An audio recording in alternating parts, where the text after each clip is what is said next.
எல்லோருக்கும் எனது மாலை வணக்கத்தை கூறிக்கொள்கிறேன். நான் உங்கள் முன்னிலையில் 10 நடுந்தொகைகளை பொருளுடன் கூற வந்துள்ளேன். எழுத்து அறிவித்தவன் இறைவனாகும். எழுத்துக்களை கல்வியை முதலில் கற்றுத்தந்தவர் தெய்வத்தன்மையானவர். கல்விக்கு அழகு கசடு அறமொழிதல். கல்வி கற்றதற்கு சிறப்பு குற்றம் இல்லாமல் தெளிவாக பேசுதல் ஆகும். செல்வருக்கு அழகு செலுங்களை தாங்குதல். பணக்காரர்களுக்கு சிறப்பு தங்கள் உறவினர் துன்புறும் போது தகுந்த உதவி அளித்து ஆதரிப்பது.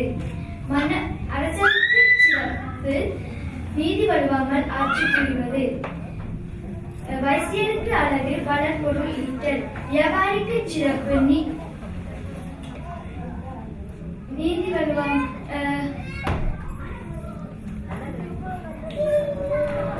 நேர்மையோடு பொருள் சம்பாதிப்பது.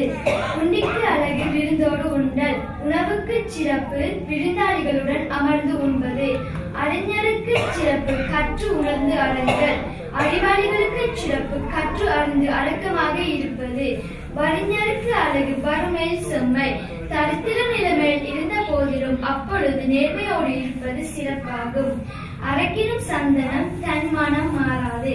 சந்தனக்கட்டையை எவ்வளவு அரைத்தாலும் அதன் மனம் குறையாது. கலக்கினும் தன் கடல் சேறு ஆகாது. சமுத்திரத்தை எவ்வளவு கலக்கினாலும் அதன் சேறு ஆகாமல் தெளிவாக இருக்கும். நன்றி, வணக்கம்.